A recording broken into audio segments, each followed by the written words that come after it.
Arestado ang isang lalaki na kabilang sa most wanted sa Maynila dahil sa kasong murder. Yan ang ulat ni Vel Custodio. Galing pa sa pagbabasketball ang lalaking ito nang arestuhin ng mga pulis sa Tondo, Manila. Kabilang ang suspect sa listahan ng most wanted person sa kasong pagpatay. Miyembro rin umano ang lalaki ng criminal gang. John Glemer Urbano is an active member of Alcantara criminal gang who are involved in the propagation of illegal drugs and gun for hire in various area of Manila, especially in Tondo.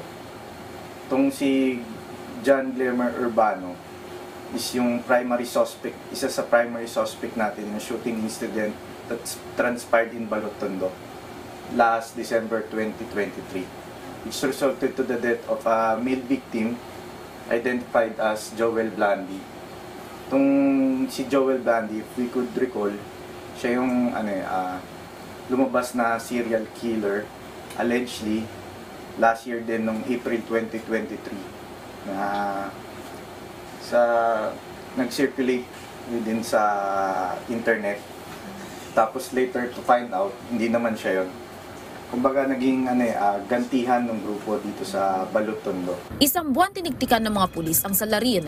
Hindi naman daw nagtago ang suspect. Wala lang naglalakas loob na magsumbong dahil kilala siyang siga sa lugar. Meron siya mga cases ng 10591 which is illegal possession of firearms, tapos 9165 legal drugs, tapos meron din siyang illegal gambling. Kaya tapos ito yung case niya na murder. Itinanggi ng suspect na konektado siya sa criminal gang. Wala rin daw siyang alam sa kasong murder. Oo po. Sa korte na lang po ako sasagot. Kasong murder ang isinampa laban sa suspect. Vel Custodio para sa Pambansang TV sa Bagong Pilipinas.